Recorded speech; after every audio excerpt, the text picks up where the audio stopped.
if you have not seen Jordan Saki's latest video, I recommend going and watching it, because pretty important stuff going on there. But also,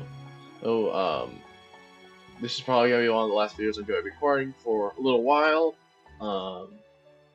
Again, I'll be able to go ahead and explain why in his video, but yeah, I'm gonna go ahead and react to a rather funny video. It's crazy.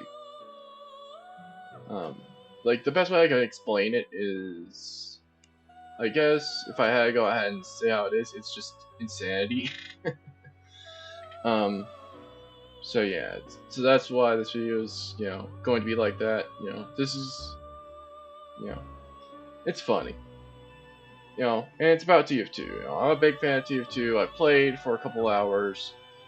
Played on different classes, and done alright with some, better with others.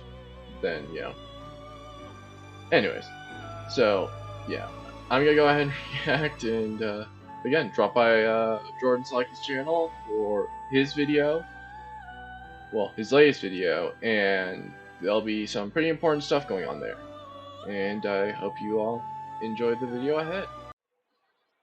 Alrighty, so as you can see, we're gonna be reacting to fixing TF2's terrible weapons. Mind you, I've watched this video already, and of course, in all honesty, some stuff I can agree with, others I really disagree with, but yeah, this is gonna be my, personal opinion. If you guys want to go ahead, comment down below or anything like that, go ahead. But yeah, here we go. I fixed 30 of Team Fortress 2's most broken weapons and set them up on my public server for you to play with.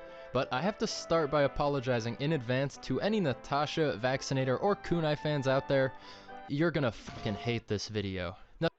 Alright, so basically, if you couldn't guess what the Vaccinator and the Natasha are, they're two of soldiers, like, I guess, how do I say this? I guess hindrances against a soldier? I don't know.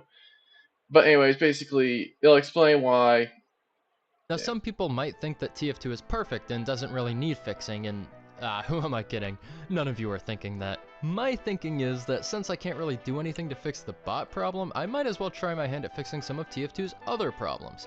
You see, most weapons in TF2 are extremely well balanced. There are, however, still a handful of useless weapons that nobody uses and need to be buffed, as well as a few legitimately overpowered weapons that desperately need a good nerf.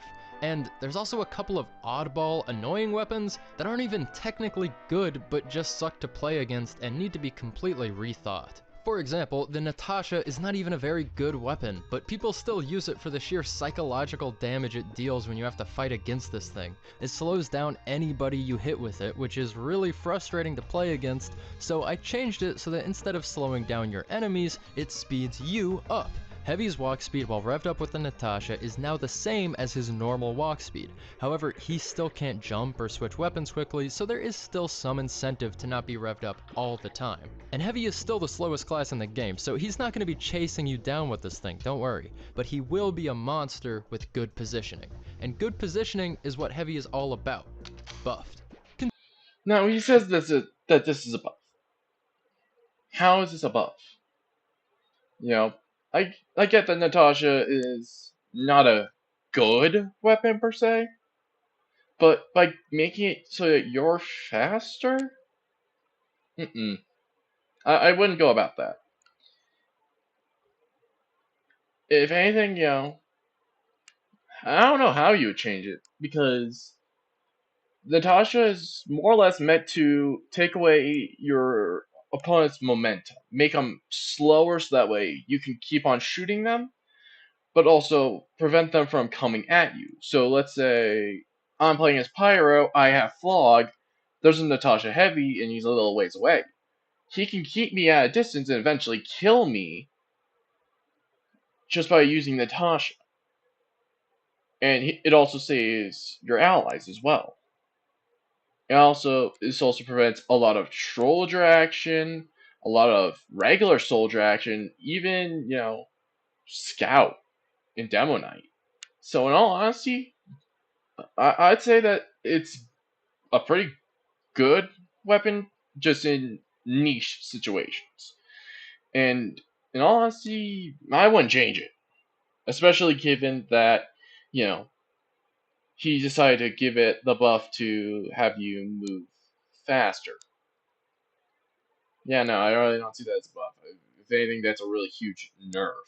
Continuing with the heavy, we've got the Brass Beast, which I think is pretty underrated. Yeah, it sucks being super slow to rev up and move, but that extra 20% damage is really nothing to sneeze at. This weapon is great when you're already revved up, but since it takes so long to rev up, it makes repositioning pretty dangerous. If you need some ammo or a health pack, you better have a shotgun handy because the Brass Beast is just too slow to protect you while you're walking from point A to point B.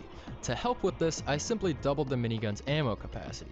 The weapon that makes it hard to reposition safely now gives you some extra time before you need to reposition. Buffed. Okay, so instead of giving it ammo, like more ammo, I would just leave it as is. Because it's as he said, positioning is important here. But if you were to actually be positioning in a good way, you wouldn't need to go ahead and have that additional 200 bullets. You know, it's like going ahead and it's like going ahead and just giving a huge amount of ammo for no other reason other than you're bad at the class. So yeah, it's like in all honesty, instead of going ahead and getting 200 more ammo, I just leave it alone and say get better at the game, my guy. Because yeah, if positioning is a huge thing, you should go ahead and learn where and when you should be aiming and shooting. Revving up your minigun. Because yeah, that's a you issue. And for the final minigun change, the Huo Long Heater. I personally love the concept of this weapon, but let's face it, it's flat out useless. The rings of fire are a great gimmick, but losing 4 ammo a second to produce them is a mighty price to pay, and it doesn't end up being worth it 95% of the time. It only does 12.5% more damage to burning players, and they're usually only burning if they're already up in your face, which means that any minigun would really tear them apart anyways. At mid-range, the damage bonus is nice, but it's not worth coordinating with your team's pyro just for that 12.5% more damage. I think this weapon should really encourage the heavy to link up with a friendly pyro for a crazy 2-man team, but in its current state, it just doesn't do that. It's too normal. It feels like a normal minigun with less ammo.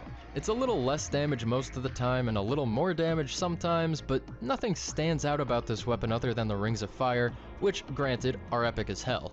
I decided to increase the damage penalty to minus 25% so it's harder to fight non-burning players, and instead of doing 25% more damage to burning players, it does 33% more damage in the form of mini crits, which end up turning into the normal minigun damage when combined with that minus 25% damage penalty because of math. So what's the point? Well, mini crits are unaffected by damage falloff, so fighting a burning target close up won't really be any different.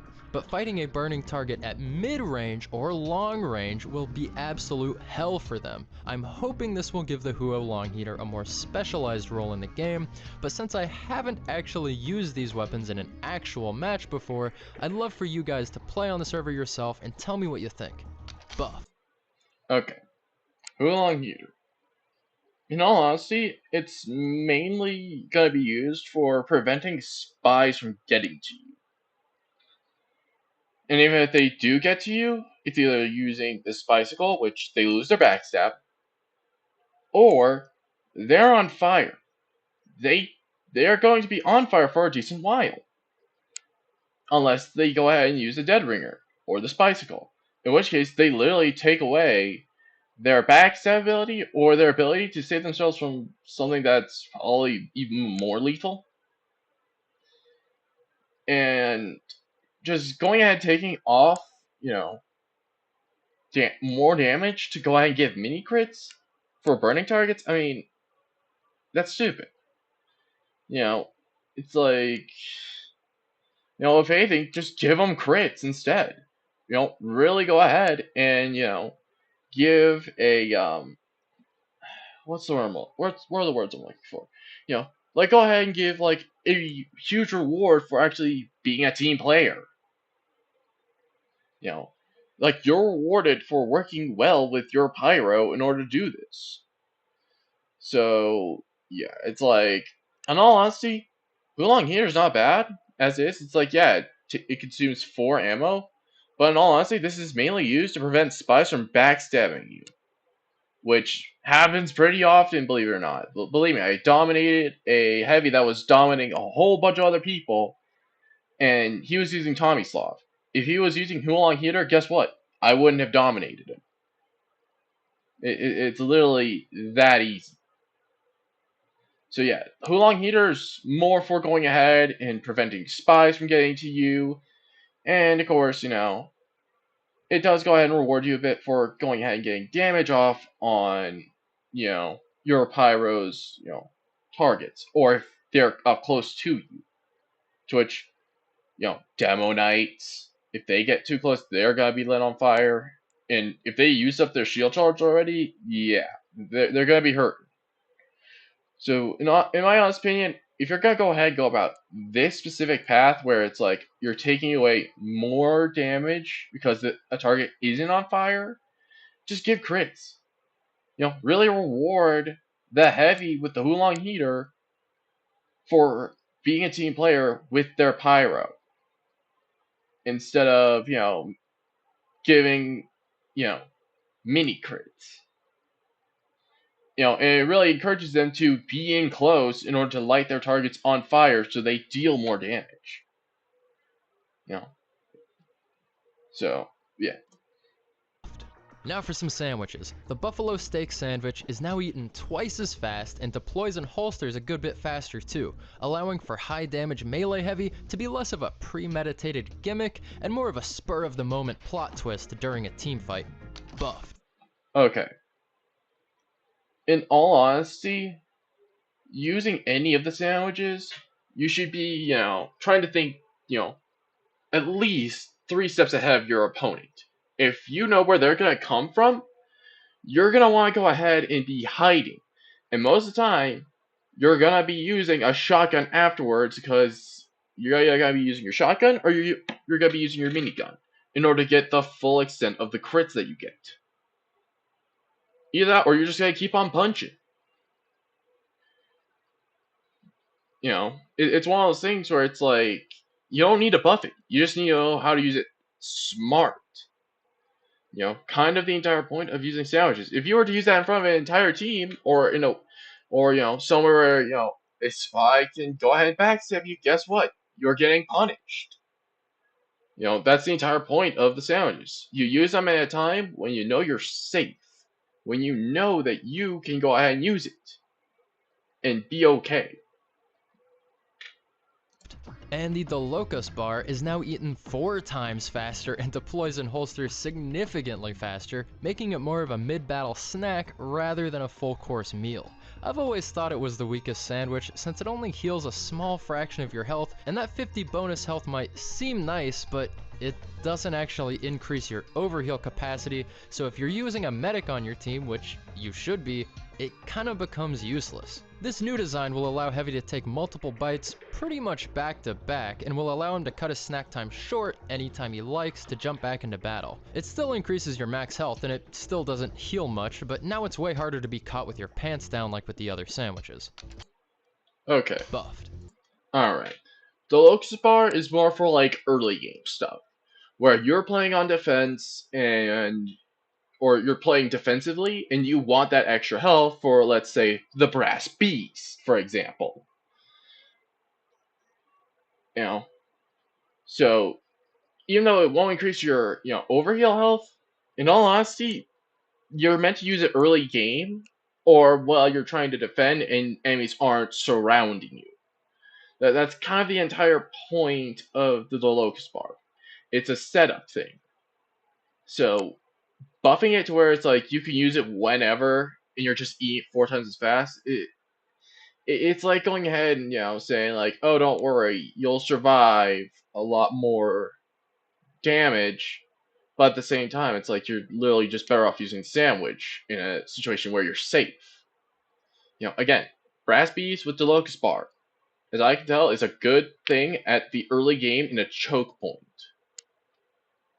You're holding down a choke point and you're holding down, a whole bunch of enemies. That 50 extra HP makes a huge difference, especially when, you have the crits Krieg, you have the direct hit, you have so many weapons to worry about. The only thing that I won't save you from is literally a sniper's fully charged headshot. So in all honesty, as is now, the Locust Bar is more of a setup thing. And the Bullet Flow is more of like you're thinking ahead of your opponents and you're getting ready to go ahead and pop off hard in order to, you know, destroy the enemy team with, you know, your shotgun. Just saying. Because, yeah, I see a whole bunch of people go ahead and use the Buffalo Steak, with a good shotgun, and the kill, the the boxing gloves, not the group, but you get the point. The KGB. Yeah, yeah, that's how most heavies do it because it's already good as is. And for our last heavy change, I tried to do something us heavy fans have been wanting for a long time, a heavy subclass. If you don't know, a subclass is basically any weapon or combination of weapons that radically changes how a class is played while still allowing them to fill their niche role. Think Huntsman Snipers, Demo Knights, and Battle Engineers. Heavy has never had a true subclass, so here's my attempt.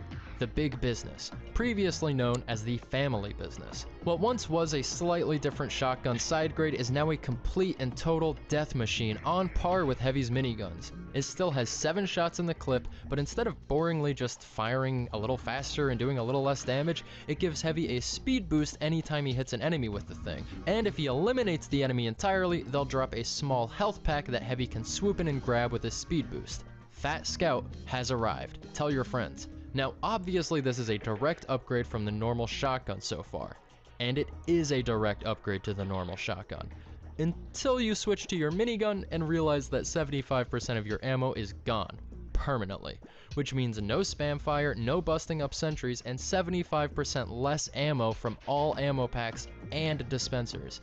You've really got to use your minigun sparingly, if at all, if you're gonna run the big business. Buffed. He says this is a buff, but in all honesty, 75% of your ammo gone from your minigun is too much. Let's be honest here. If you're gonna be going ahead wanting to deal damage, you're gonna want to use your minigun. Especially when it comes to large groups of enemies. So instead of cutting it by 75, I would cut it by 50. It's 100 ammo, that's plenty to go ahead and kill a few enemies, but isn't too much, all things considered. And of course, the whole thing of like you get a small boost on hit and you get a small health pack for killing an enemy. Let's be honest here. That's stupid. Instead, I would go ahead and take something from one of Scout's primaries, which would be the Babyface Blaster in a way. Now, with Babyface Blaster, as many would know if you're a TF2 fan, it goes ahead and whenever you damage an enemy while you have it equipped, you gain more speed, but at the start, you don't have as much speed. And if you jump, you lose your speed, and if you take damage, you lose your speed. Now, taking from that, instead of if you jump or take damage, how about whenever you don't have the shotgun equipped, it slowly starts to degrade. It's like, it loses percentage slowly. So that way, it incentivizes you to continue using your shotgun in order to keep that speed up. So that way you're still moving fast, but at the same time, you're also incentivizing using the shotgun over any other gun, because if you don't have the shotgun equipped, you're gonna slowly lose that speed bonus. And of course, dropping the small health pack on on death of enemy, it just ain't worth it. Let's be honest here. If you're that close, you may as well go ahead and just get like a flat 50 health back or something like that, instead of a small health kit which the enemies can also pick up, as I can tell. So what are you really better off doing? Yeah. In all honesty, I don't think this is a good, balance, because it just sucks, you know. So yeah, all the heavy stuff I have to disagree with, because I have played heavy. I know how heavy works. I understand what each of the guns do in certain situations. And in all honesty, yeah, no, it ain't worth it to go ahead and use any of these buffed quote unquote weapons. It ain't worth it at all. Alright, well that was fun talking about Heavy and all the goodies he got for Christmas this year, but buffs aren't the only thing I'm dishing out today. It's time to move on to a class that has had it too good for too long. These nerfs are long overdue. Some of you are gonna love this, and just as many are probably gonna hate it, but let's just face the facts, it has to be done. It's time to nerf the sniper.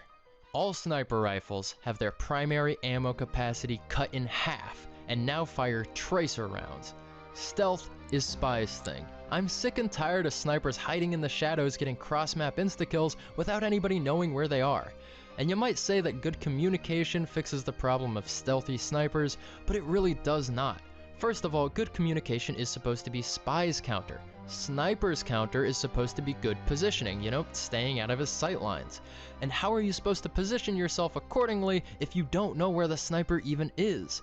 You can't expect an entire team to know every map's callouts just to deal with snipers. Calling out a spy is effortless. Spy is heavy, spy on carts, spy on sentry, spy at spawn, but snipers don't stick to landmark locations like carts or sentries. They could be anywhere on the entire map. If you're on Badwater and you say sniper on rocks, that could literally mean like 4 different things. And since they're a long-range class and Spy is a short-range class, actually getting to the position takes time, so they have a longer time to reposition than a Spy does. And so the stealth pick class, Spy, is easier to pinpoint verbally than the non-stealth pick class, Sniper.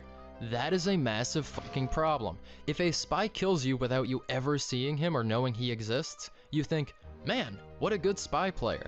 If a Sniper kills you without you ever seeing him or knowing he exists, you think, well that's an annoying spot, how am I supposed to fight against that? I say, no more. I've just had enough. The reduced ammo will force Sniper to reposition more often or pick sniping spots near ammo packs, making it easier to spot snipers and kill them while they reposition, and make it easier to predict where a sniper might be camping out at. The tracer rounds will also encourage a sniper to reposition more often so he's less predictable and allows players to actively consider enemy snipers' sightlines during combat instead of just being in the middle of a team fight and getting your head blown off out of nowhere. Because you get to see all the shots the sniper hits, and the ones he misses, you're able to perform a little bit of mental calculus to deduce just how accurate this guy really is, what targets he's prioritizing, and what all he's really able to see from his position. Nerfed, nerfed, nerfed, nerfed, nerfed. Yeah, this is just the classic sign of the guy doesn't know how to counter a sniper. Now then, how do you counter snipers? Well, one, you think, where would a sniper be sniping from? Literally that easy. Two, you look out to see if there's any of the sniper's killshot feed or headshot feed. The killshot feed is what you saw where it was, just a scope icon. But the headshot feed is just as important.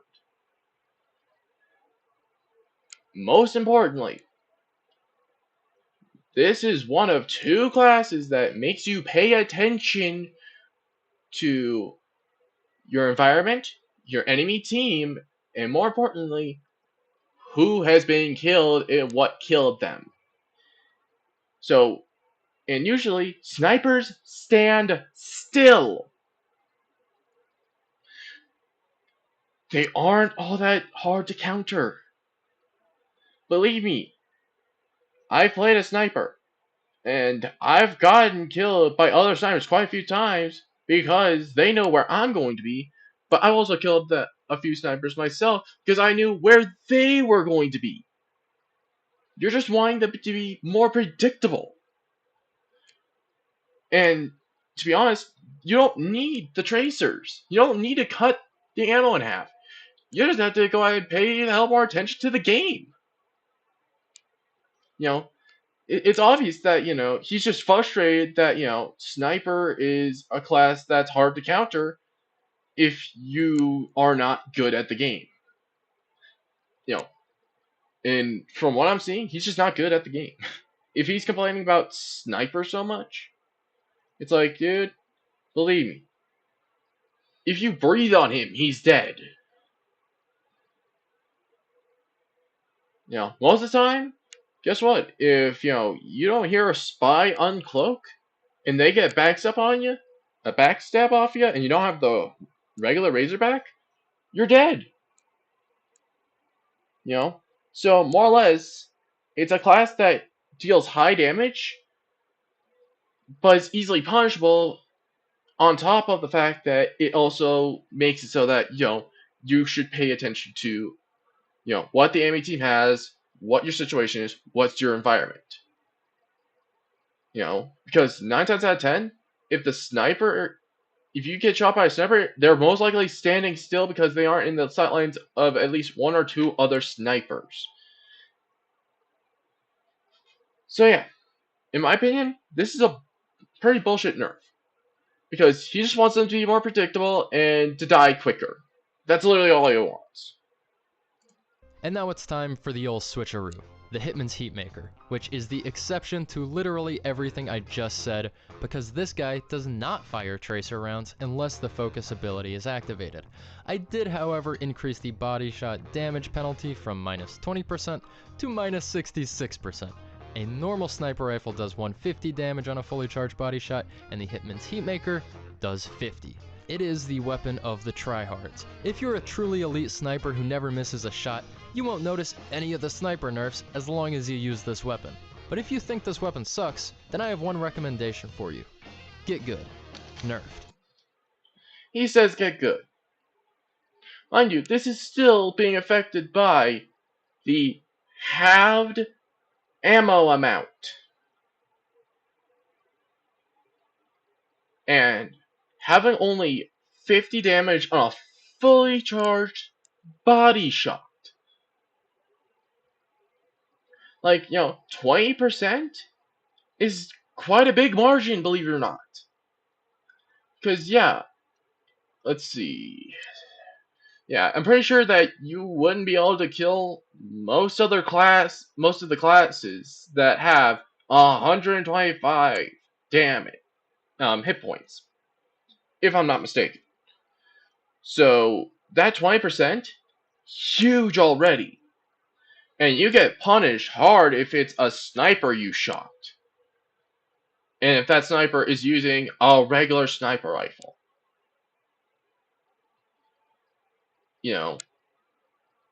In the end, no. I would have left sniper alone because, guess what? Having it so that there's tracers, literally, just the tracers alone would go ahead and be a huge issue for snipers, as is. But having to go ahead and switch to this gun with only half the ammo you are used to having, and you are forced to either hit your headshots or be punished by getting a body shot, no. It's complete bullshit. And if you're somebody who thinks about game design sometimes, you probably know that by giving every sniper rifle tracer rounds, it inadvertently buffs the Machina, which used to be the only rifle to have that downside. Which is why the Machina now slows down your move speed just a little bit to make up for all the extra damage you get to do. Nerfed. So you get to do more damage, and now you're slower. Yeah, that's about as slow as charging the Classic. Charging the Classic made sense, because You don't have to be scoped in to charge it. And hell, you could get headshots without being scoped in.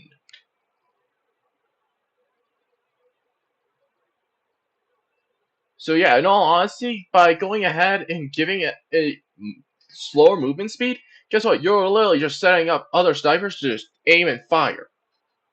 Because they're gonna be faster than you, and unless you are a little sniping god, when you can only have 13 bullets, it ain't worth it to use this. You're better off literally using the regular sniper rifle.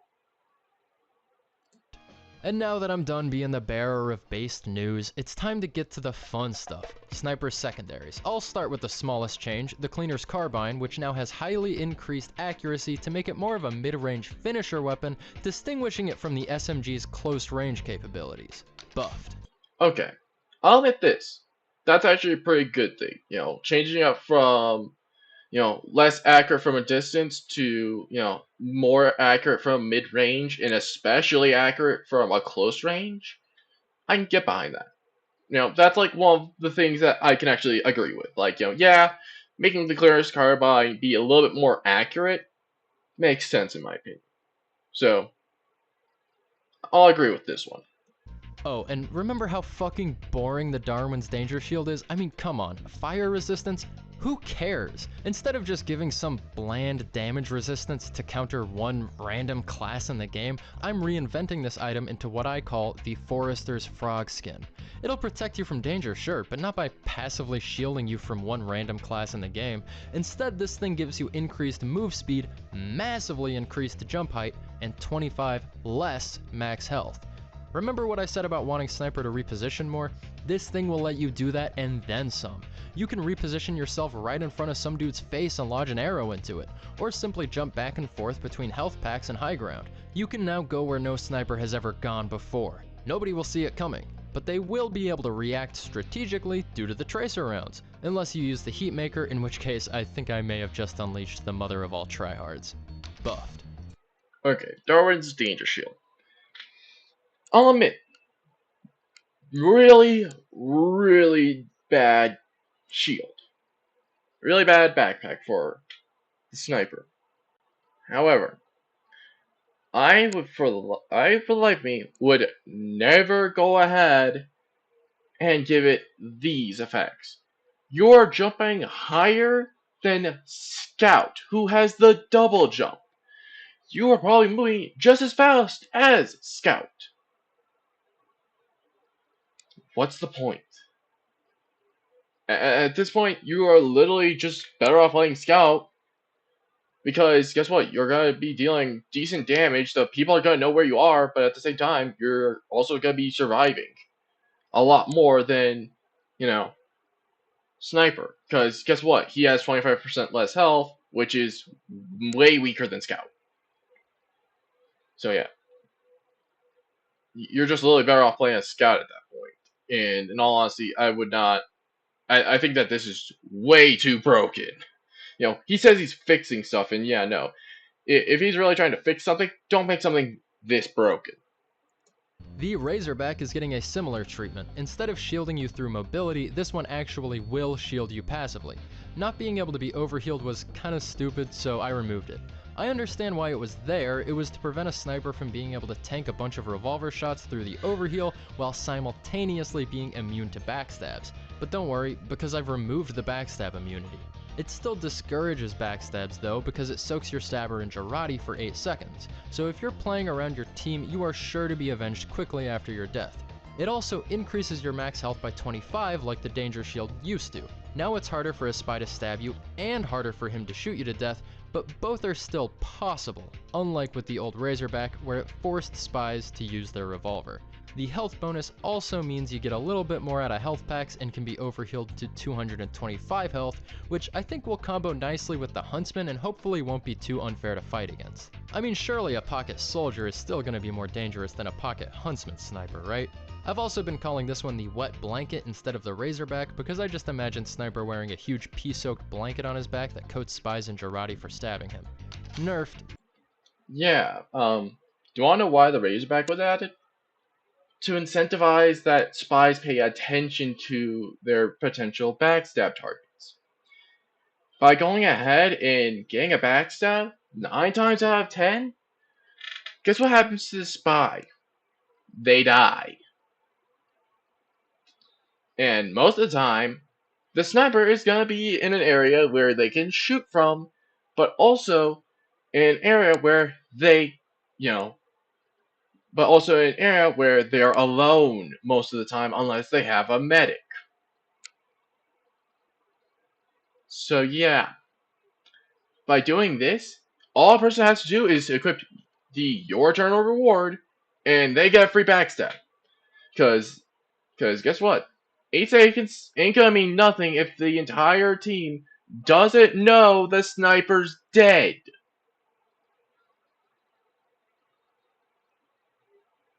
Yeah, this nerf is ridiculous. Yeah, it's gonna go ahead and, I guess, No, that's not what they're. I guess it's gonna incentivize, them to still pay attention, but less so. Because, yeah, with Razorback, it's meant to punish the spy for not paying attention to what the sniper has. That's literally, it's like literally the Hulong Heater. Hulong Heater is mainly there to prevent backstabs and punish spies for going for them. Because guess what's gonna happen to their health shortly after they're on fire? It's gonna be gone. Even if they get the backstab off, 9 times out of 10, unless they got Dead Ringer, they're dead. So yeah, it's another situation where, unless they have Dead Ringer, guess what happens to the spy if they try and get a backstab off? They're gonna die. But only kind of. And now for the Cozy Camper, which is exactly the same as it used to be, except that it now puts your max ammo to a whopping 40, so that you can, camp. If you somehow manage to surf a rocket into a crazy good sniping position, the Cozy Camper will let you heal back up, like normal, and keep you well stocked up on ammo. Buffed. Okay. As much as I would welcome this change, no, I'm not gonna. Because in all honesty, giving 40 rounds to a sniper is like saying you can go ahead and kill the entire enemy team now. Because guess what? A good sniper is gonna land 9 out of 10 of their headshots on a moving target. And I mean like a sniper that's been playing for years, thousands of hours, hundreds of thousands of hours. 25 is more than enough for them already. Especially when you bring in the fact that spies exist. And if they try and go for a backstab and they get caught, guess what's gonna happen? The sniper gets restocked in their ammo. So, in all honesty, yeah, no. I wouldn't buff this. In fact, I wouldn't change anything about Sniper because, one, he's an easy class to take care of if you are actively looking for it, actively looking for the snipers. Two, they die almost immediately if you go ahead and breathe on them. Pretty much. And by boosting Cozy Camper, if they catch a stray bullet, all they need to do is just let themselves heal for a bit. They don't have to worry too much. So yeah, no, this is ridiculous. There shouldn't be such dramatic changes in the equipment to where Cozy Camper completely 100% busted beyond belief. It's like literally every sniper would just be running this to continue doing what they were doing beforehand, but better now. Yeah, no, I would not buff this at all. That's ridiculous. I wouldn't change sniper period because it's a hard to learn class, believe it or not. And once you've learned it, you're gonna slowly get better and better and better. That's literally how sniper is. You shouldn't have to go ahead and go to such length to drastically change sniper unless you hate him that much. And I'm gonna go ahead and spoil you guys a bit.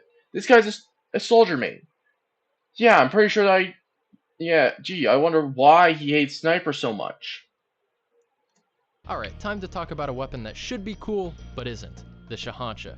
A little extra damage when below half health and a little less when above, that's just kinda lame. It's not that impactful.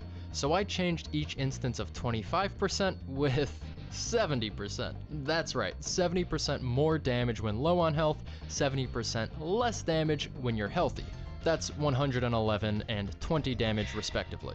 It is truly situational now. And of course, adding that much damage to any weapon means I've gotta get rid of random crits. You know the drill, we can't have snipers one-shotting heavies with their melee, and it deploys slow and swings a little slower, so it's really not a get-out-of-jail-free card at all. You've gotta be smart if you pull this thing out or else you're toast. But even with all the downsides, I still think it'll be better, or at least more fun, than the original Shahancha. It is a guaranteed 111 damage after all. That should make any scout or spy think twice about chasing you around that corner. Buffed. I wouldn't consider this a buff. One, you're taking away random crits. And believe me, random crits are a godsend in this game. Two, having it go ahead and deal 70% more damage or 70% less damage?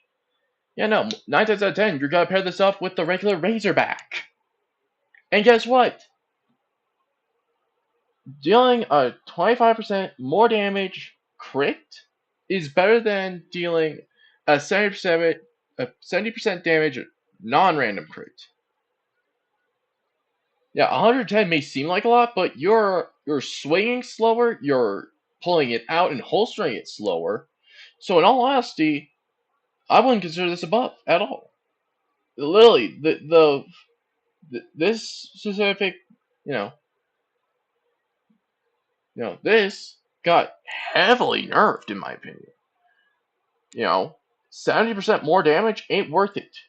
25% with random crits, I could rock with it because guess what? I use regular Razorback whenever I do play a sniper.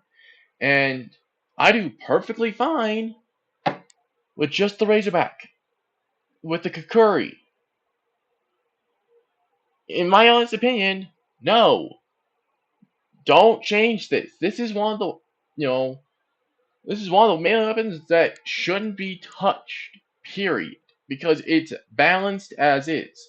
It incentivizes if you've been shot at by a spy and you have Razorback, it incentivizes you to go around a corner, start swinging, because you're swinging just as fast as if you had the Kukuri, and you're dealing 25% more damage, because most of the time they're going to be landing their shots with the revolvers.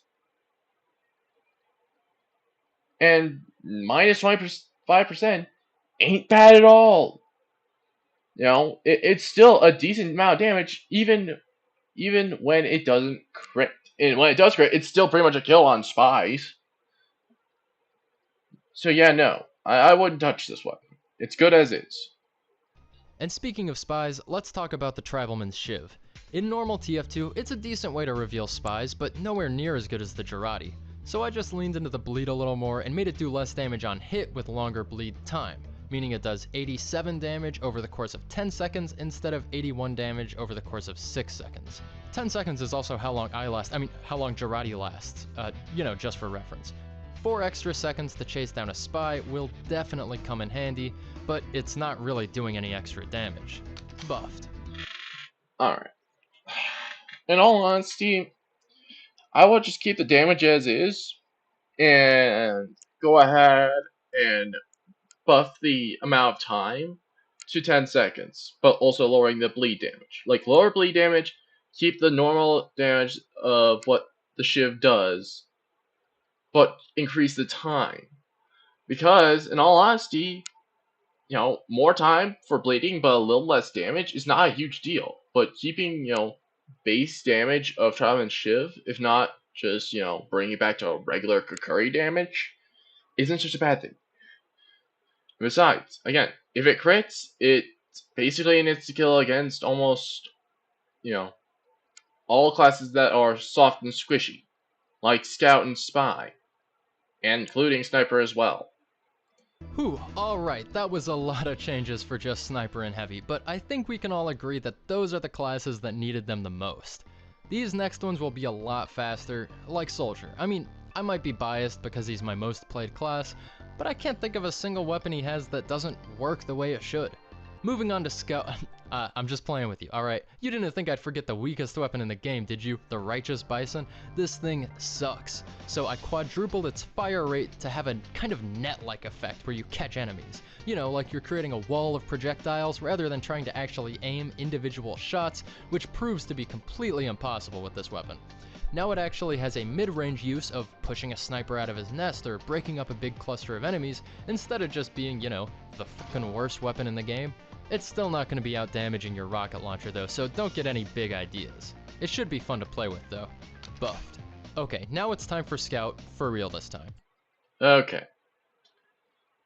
So basically, he says that as is, Soldier is balanced. Has nothing to say about it. Shocking. Because, again, he's a soldier main. What do soldier mains hate the most? Let's be honest here. Snipers and Natasha heavies. We'll get to medic in a bit, but they mainly hate the Natasha heavies because they prevent them from going around flying in the air. And of course, they hate snipers because if you're in the air and you have, let's say, the base jumper, which is a parachute, yeah, guess what? You're shot out of the air. Yeah, I wonder why Heavy got so many changes. Because again, it's like I wouldn't change Heavy as he is. He's good. He doesn't need to be changed. And Sniper's good as is because he's a hard to learn class, and all the other stuff I explained in, you know, near the beginning. So yeah. You can tell just how much he just needs to learn to get good. You know, it's literally a good situation for him. You know. Again, you might hate me for saying this, but I think Scout doesn't have a single overpowered weapon. I am making this for you guys though, so if you all really think the Force of Nature or Criticola need to be changed, I'm willing to work with you guys there. But for right now, I'm just going to change the Candy Cane and call it a day. Instead of 25% more damage from explosives, which ends up making this thing too situational, I'm just going to go all the way and give him 25 less health for equipping the item. And to balance it out and make this thing actually fun, I've made it so that the health packs enemies drop when you kill them now fully heal you, along with every other health pack in the game. Meaning as long as you don't take too much damage all at once, you could theoretically go on a total rampage with this thing. Or a sugar rush, if you will. Buff. Okay. I wouldn't change the Soda Popper, the Criticola, or really any of Scout's weapons, including Candy Cane, unless it's the Babyface Blaster. The Babyface Blaster, it's okay. It increases your speed, but you start out much slower than you would normally. But as you land your shots, you deal more damage. But if you even jump, your speed is greatly nerfed. It literally is like, you know, you literally drop back down to 0 from taking a single hit. So in all honesty, I would change the Babyface Blaster instead of the Candy Cane, but that's just me personally. I like the Babyface Blaster and the Force of Nature though, so that's just me. Even though the Babyface Blaster kind of sucks. And for the third class that barely gets changed, Demo Man. I'll be honest, I'm just gonna buff the shit out of the Caber and move on with my life. No more damage nerf. In fact, there's a damage buff. Triple damage to buildings. You heard me. I want to live in a world where Demo Man can charge headfirst into a distracted sentry gun and destroy everything in the vicinity, including himself. This one definitely needs playtesting, but I'm praying to God that it works the way I want it to, because this image is just hilarious to me. The next change might be considered a downside, but Really, it's just another upside, which is that the Demoman's Ullapool Caber deals more damage to himself, enough to guarantee that the Demoman dies even if he's overhealed. Now, normal, sane people will see this as a downside, but Caber users are not normal, sane people. They don't want to live after they've lost their Caber. That's all they've got going for them. It's the only thing they care about. Dying immediately after using it just means you get to respawn quicker, which means you get your charge replenished faster, which means more cabering. It's all upsides in Caber Town. Also, it gets random crits now. Fuck you. Buffed. Okay. The random crits thing, if anything, just boost the damage in general. Just boost the damage in general. Having it kill you, I mean, that's what it originally did, if I'm not mistaken, but they intentionally added, the mechanic of, you taking less damage from it, so that way you wouldn't just go back to spawn in order to grab another one, and then charge head on into, another thing to blow it up. It would be repetitive over and over again. If you're not rushing into someone, you're rushing into a sentry, which is just going to get rebuilt, especially if there's the jag. So yeah, no. If anything, instead of giving it random crits, just give it more damage and have it so that way you're on 1 HP at the end. Because it's going to incentivize you to go ahead and rush into the enemy team, but also you want to play it smart instead of just going ahead and, just rushing head into, an entire gigantic group of heavies. Oh, and you know how the Iron Bomber is like super boring and barely changes anything from the normal grenade launcher? Well, it's the Carpet Bomber now. Okay. Hold fire to load up to 4 grenades, release fire to unleash the barrage, stall, fire rate 50% more primary ammo, projectiles fly in a wide unpredictable spread, 10% damage penalty. Yeah, no. It's like you gotta be more original than that. In all honesty, just having it go ahead and have a spread, no. It's not that great. Let's be honest here. Doing this is just meh. You can do a lot more. Buffed. And since these Demoman buffs might bother some engineer mans, I'll go ahead and tell you about the Texans' new toys. The Pumpson now fires faster, like the Regis Bison, but not as fast, and reloads slower. And instead of draining Uber and Cloak, it just drains twice as much Cloak now. There is just no fucking reason Engineer should be capable of single-handedly destroying an Uber push on his own goddamn sentry. Since spies can get a ton of Cloak from destroyed buildings, this shouldn't be too annoying for spy players unless they're using the Dead Ringer, in which case if you don't have the Dead Ringer active, it's gonna disable it for a couple of seconds, and if you do have the Dead Ringer active, you're gonna get about, 1 millisecond of Cloak before the Engineer comes at you with his wrench. I think it's about time we saw some Dead Ringer counterplay from Engineer, don't you? Buffed. Alright. I think that the fire rate increase is a good thing. But yet, the Thompson being able to take away both Cloak and Charge makes a lot of sense to me, believe it or not.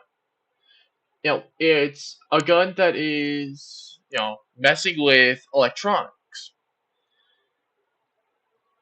But yeah, it's like, take away a spy's Dead Ringer is just all manners of what the hell.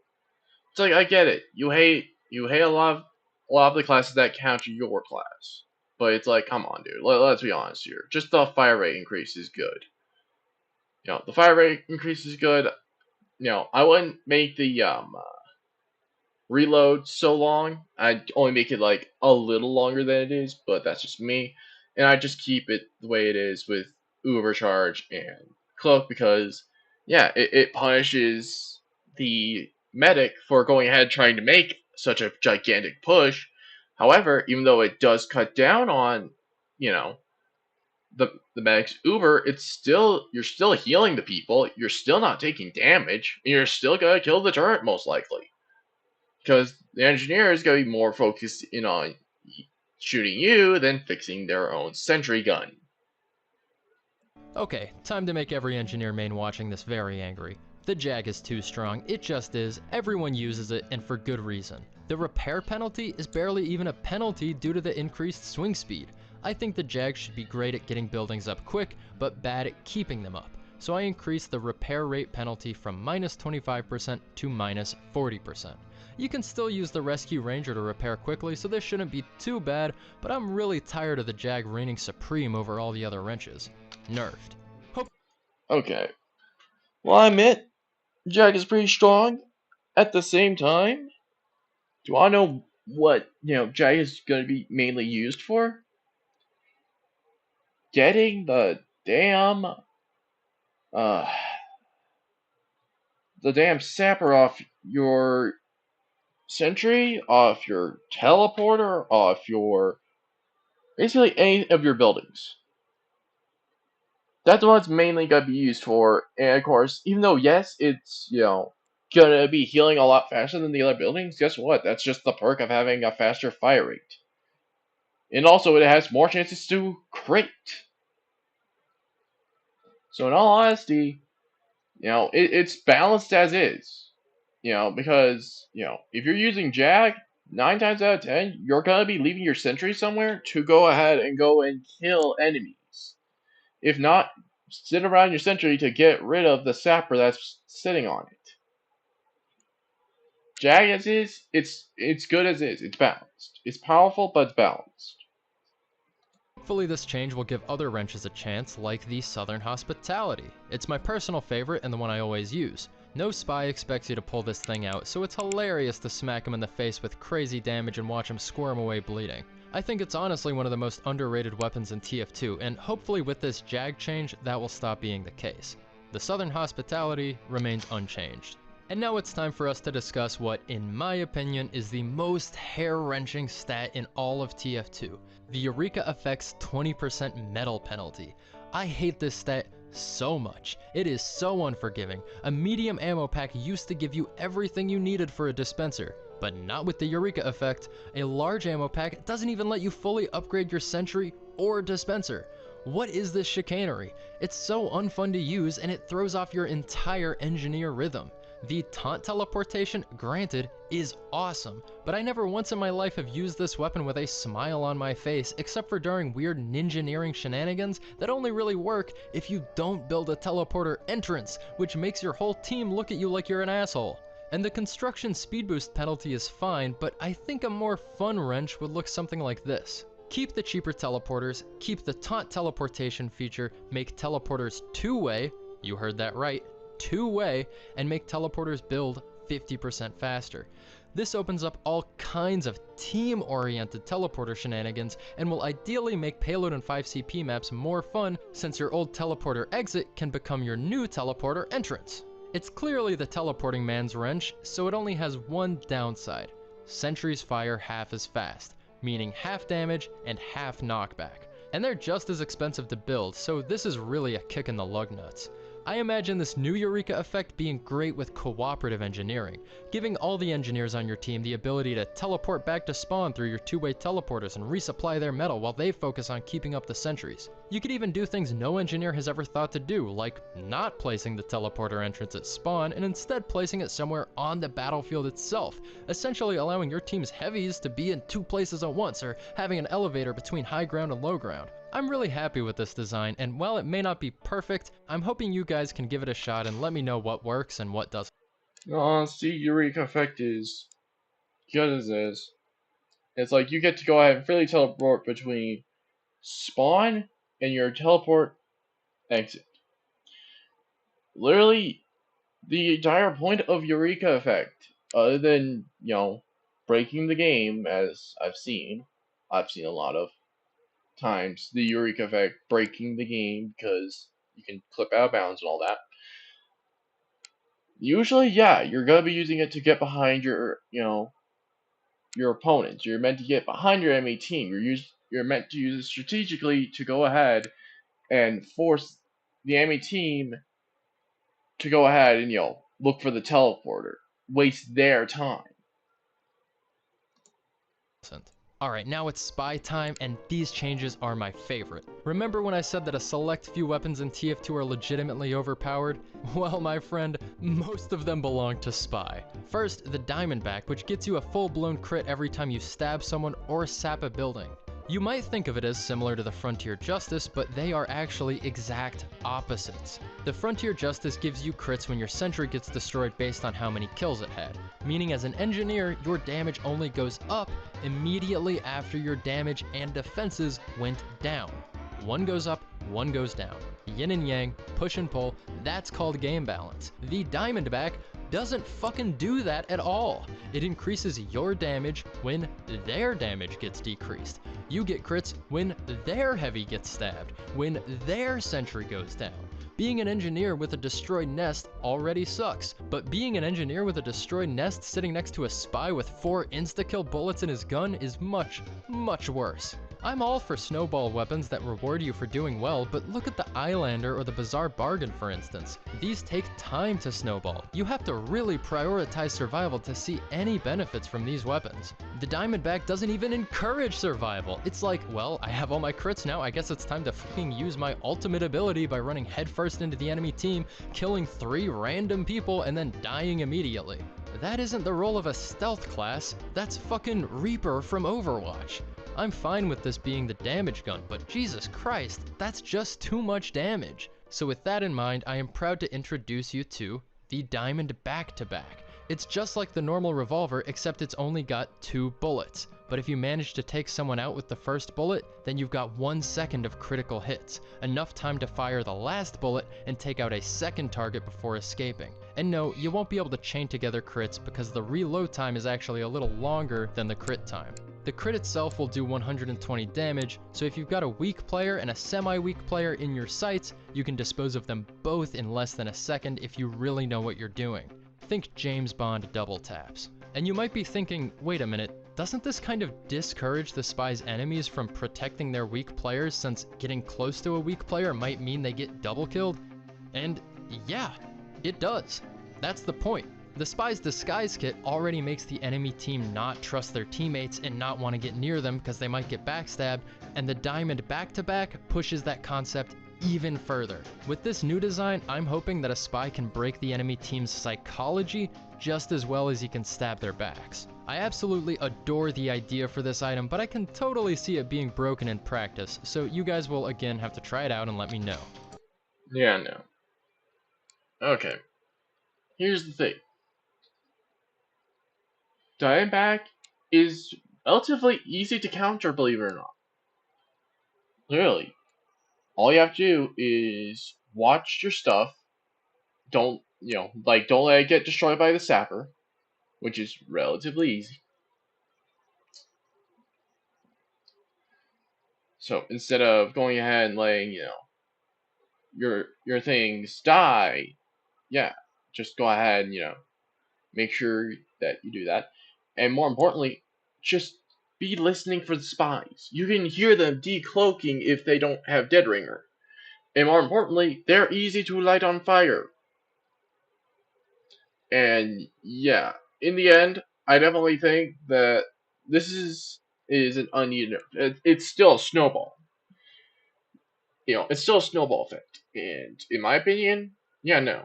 It's easy to lose that when you're a squishy class like Spy if you don't have the, Conniver's Kunai. Nerfed. Alright, moving on to Spy's other broken weapon, the Conniver's Kunai. Here's how the old version worked, or didn't work, rather. You sneak around with low health until you get a backstab, and upon a successful backstab, immediately gain a ton of health to help you escape.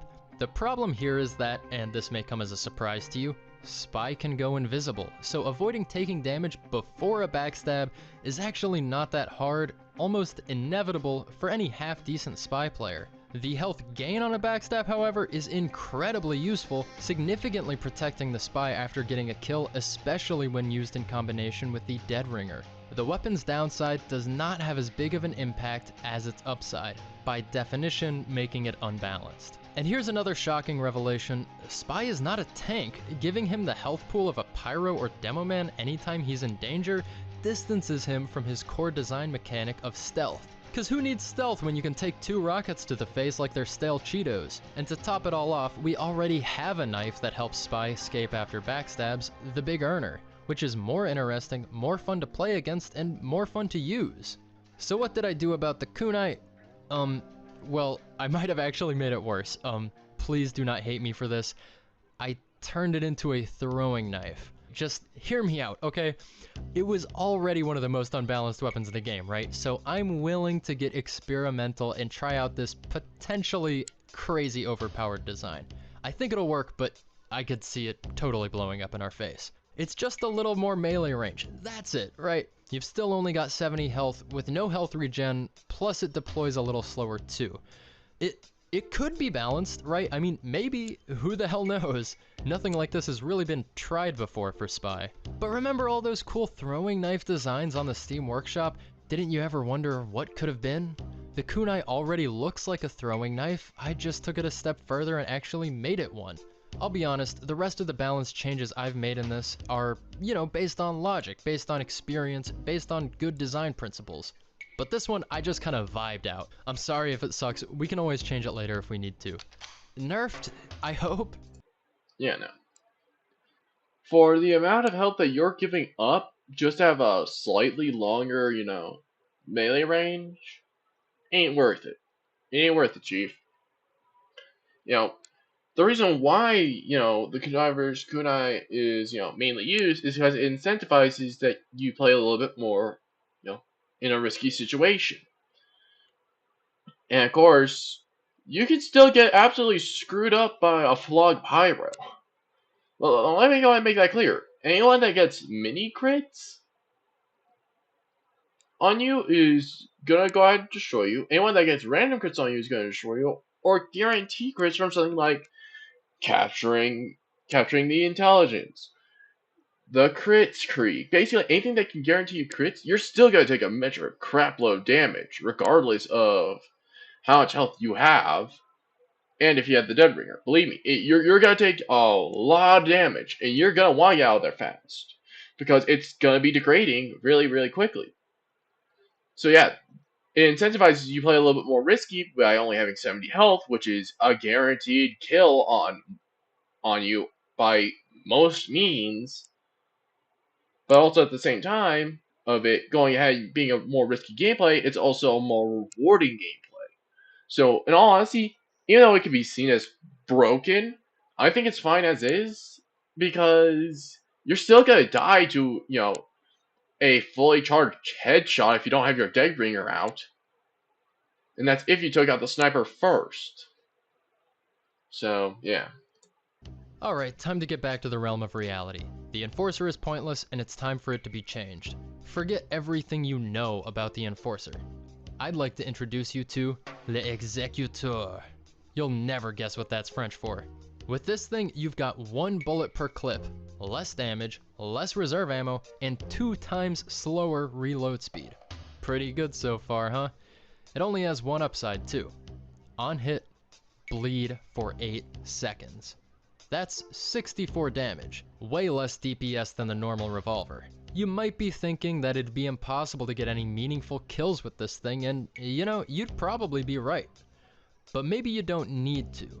Hit a sniper with this bullet and he'll bleed for 8 seconds, taking up to 64 damage if he doesn't find a health pack.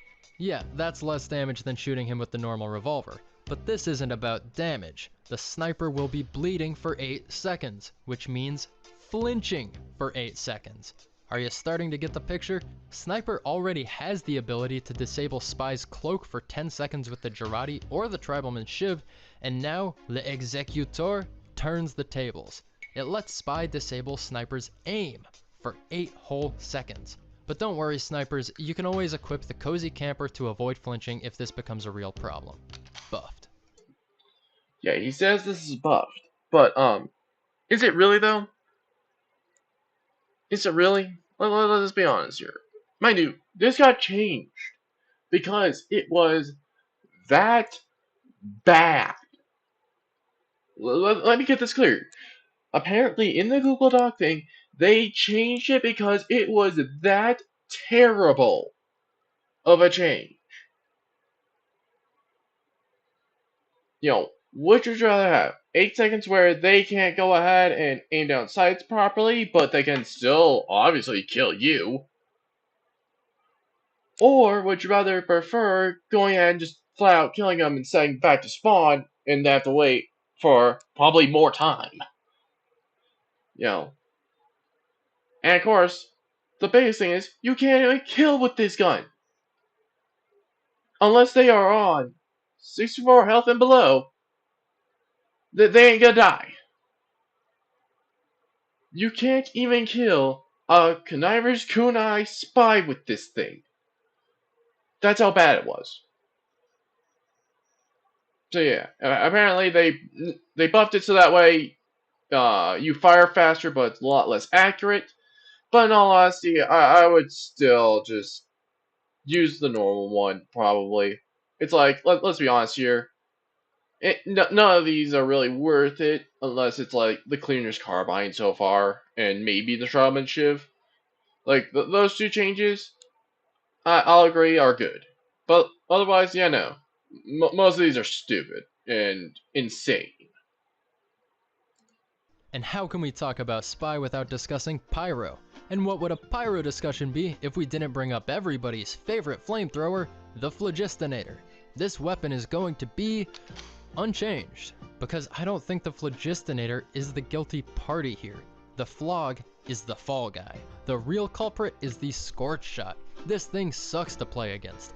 All a Pyro has to do is aim in the general direction of the enemy team and left click, and within moments his Flog meter will now be filled up and ready to go.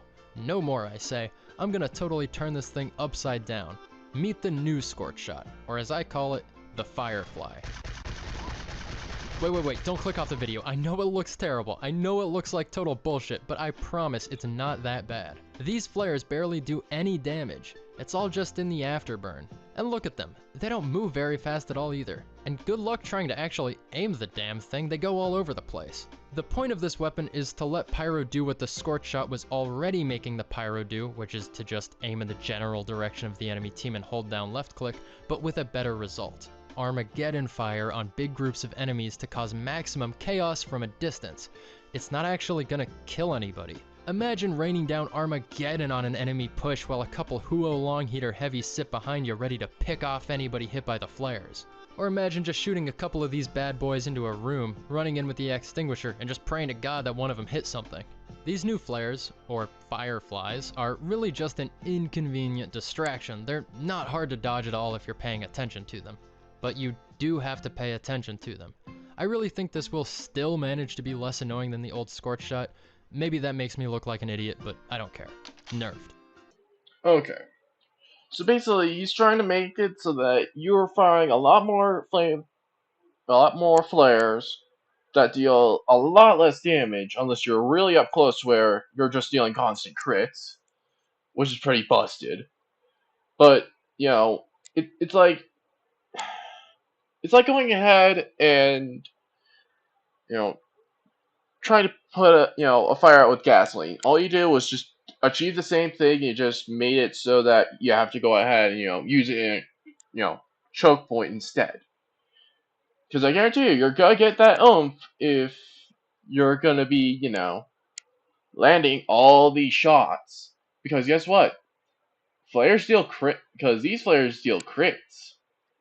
Normally with the Scorch Shot, they don't crit. They do mini crits, if I'm not mistaken. So, yeah.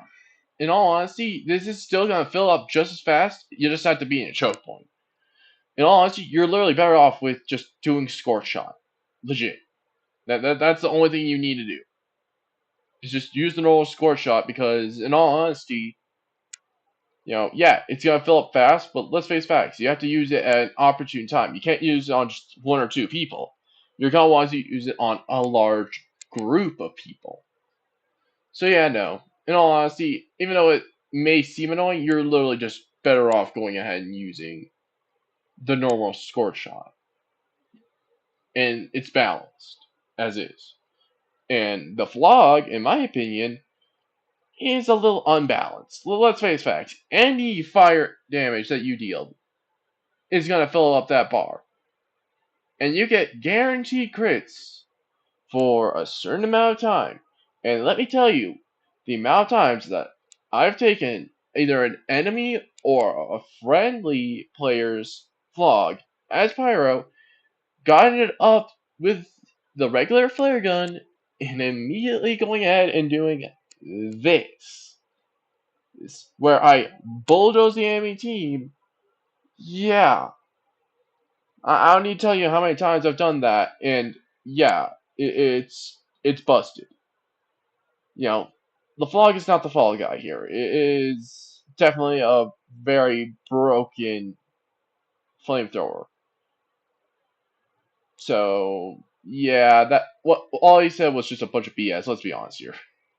And remember, like with all of the weapons, if it totally sucks, we can always just change it. This next one though, I'm pretty confident in. The Sharpened Volcano Fragment. This is, and I've thought this for like 11 years, the coolest looking weapon in Team Fortress 2.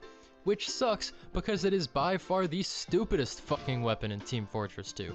The Volcano Fragment ignites enemies on hit, which is pretty sick, until you think about the fact that the Pyro has a fucking flamethrower. If you're in a melee range of an enemy, you are 10 out of 10 times better off to just use the flamethrower. The point of the class. It does more damage, it has better range, it can air blast, and it will also light them on fire. This thing is completely useless outside of medieval mode.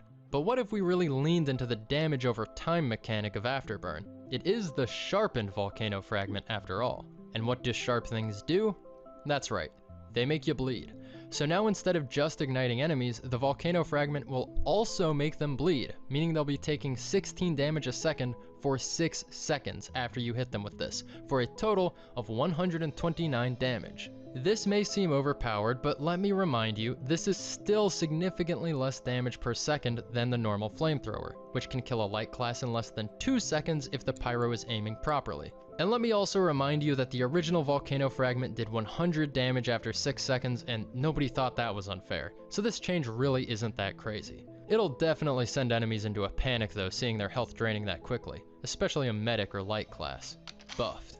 Okay, for this one, I'll actually agree that, giving it that additional bleed damage also would go ahead and be good against other Pyros. Because if they're trying to hit you with, let's say, the Power Jack or something, you can hit them. They won't be ignited, but they will get the bleed damage still.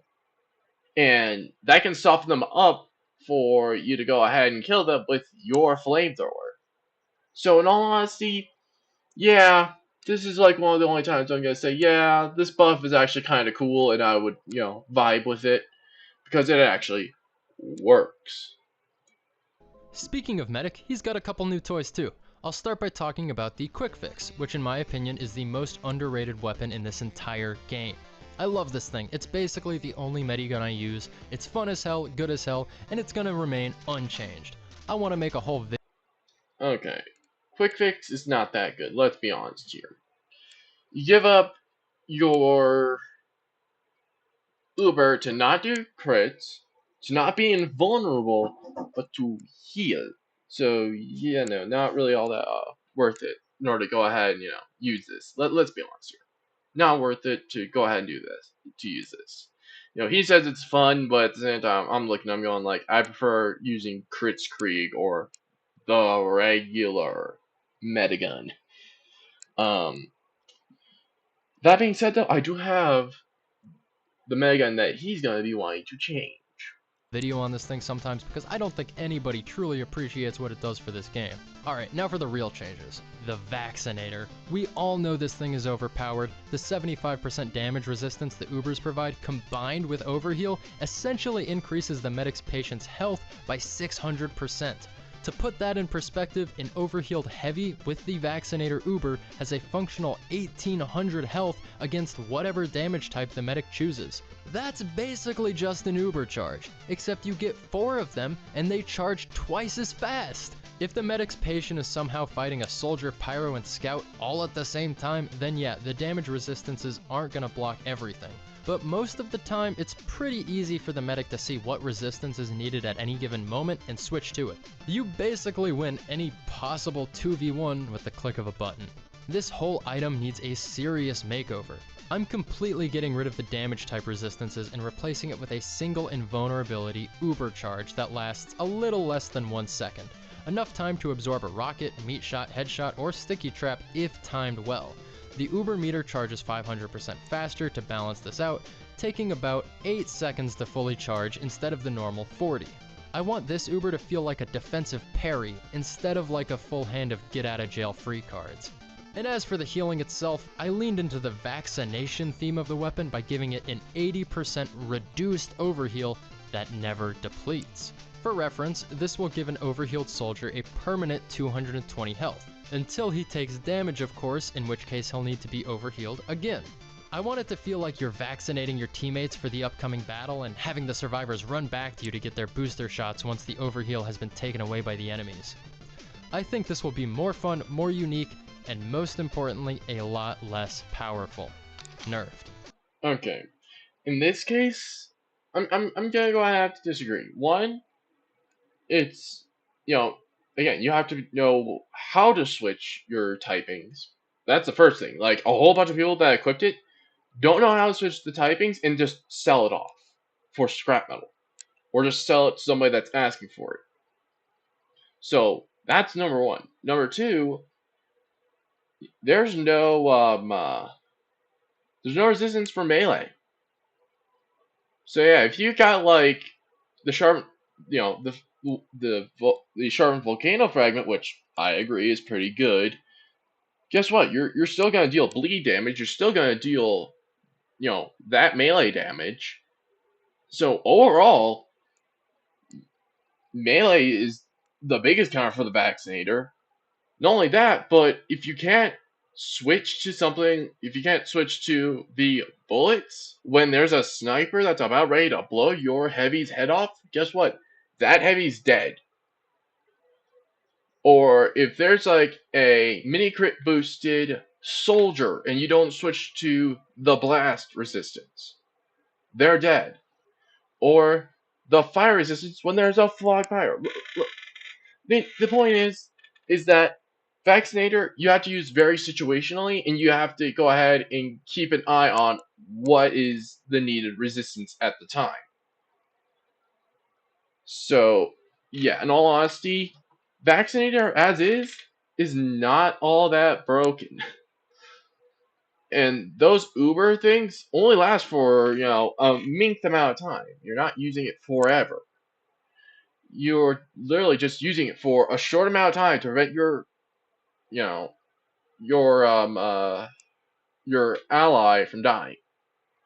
Because believe me, they will die still. You just don't know when they'll die and how they'll die. So in all honesty, this single frame of invulnerability is just complete bullshit. It sucks.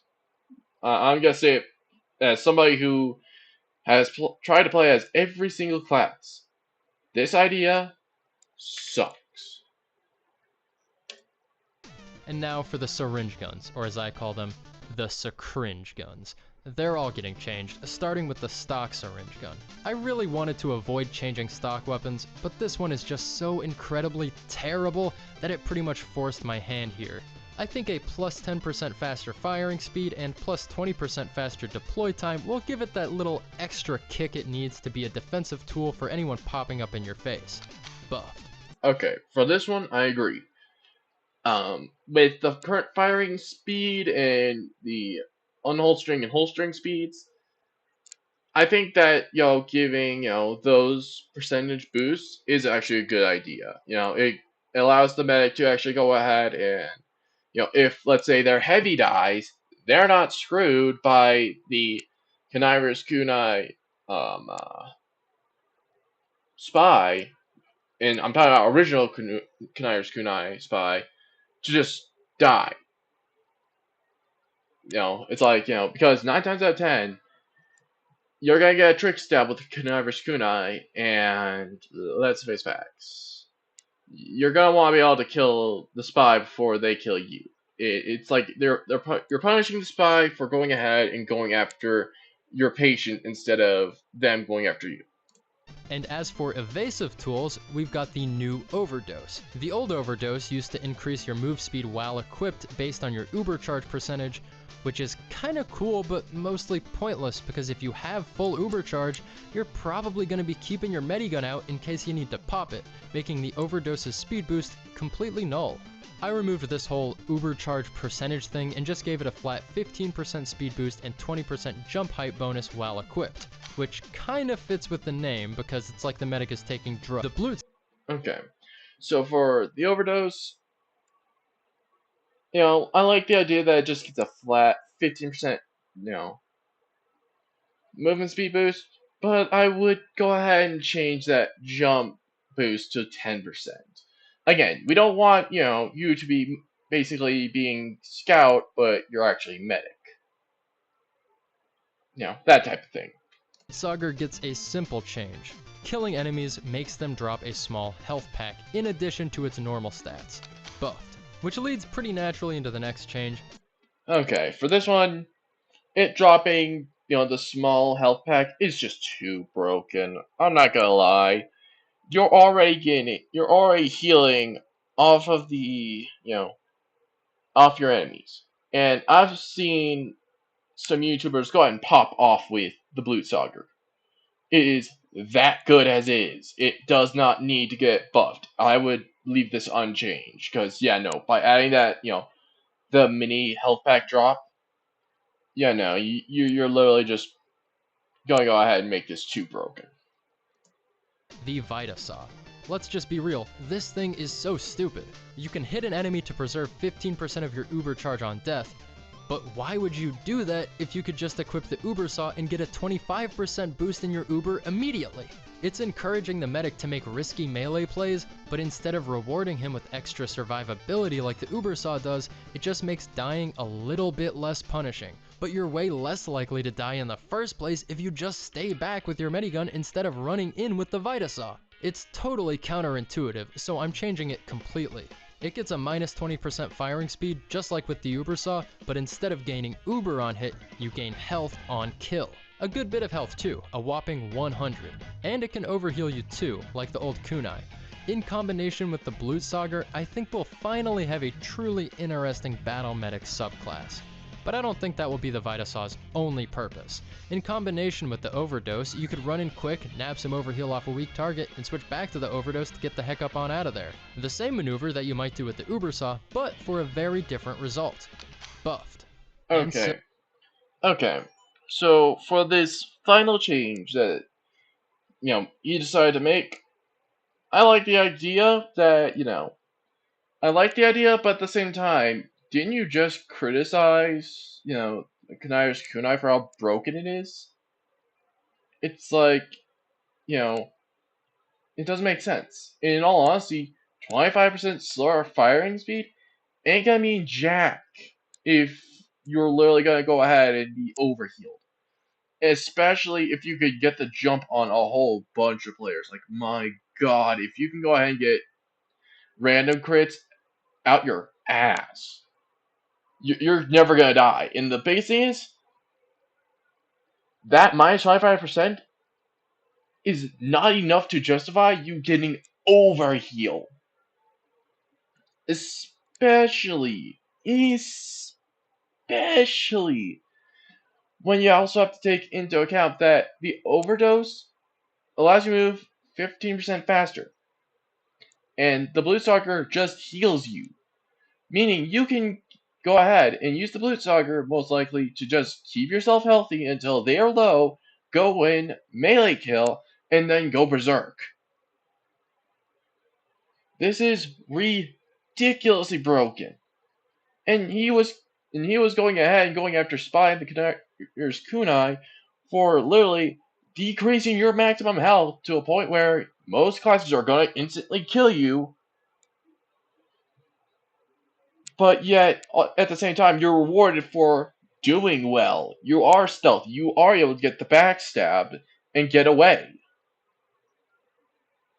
It don't make sense.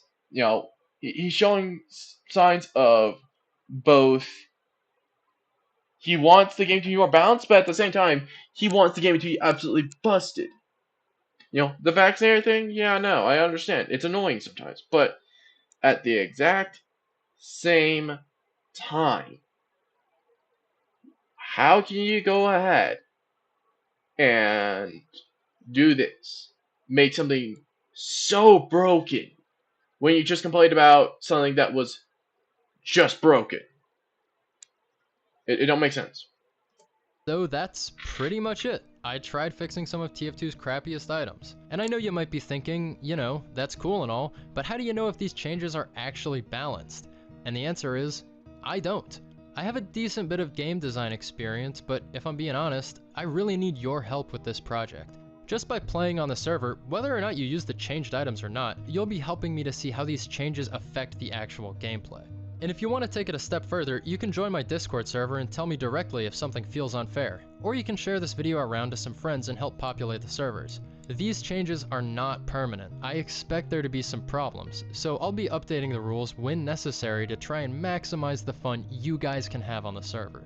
I truly believe TF2 is the greatest game ever made. It's at least the greatest game I've ever played. And by continuing to make these balance changes as a community, I think we can get it to a state we've never seen it in before. A new golden age. An Australian age, if you will. Call me a dreamer, but I think it's possible. Maybe we can even make the heavy update sometime. But for now, if you want to try these weapons out, head on over to grouchland.net and hit connect. And if you're annoyed that there aren't enough servers, you can fix that problem by clicking this Patreon button. There's a couple of very fine folks that already have, and I owe this entire project all to them, especially my main man Zindy. Oh, and also thanks to Fish Stick on a Stick and High GPS for their contributions to TF2's ongoing balance discussion. And if you ever somehow get bored of TF2, you can click that lightning bolt icon on the website for a guaranteed good time. Alright, that's it from me. See you on the server. Okay.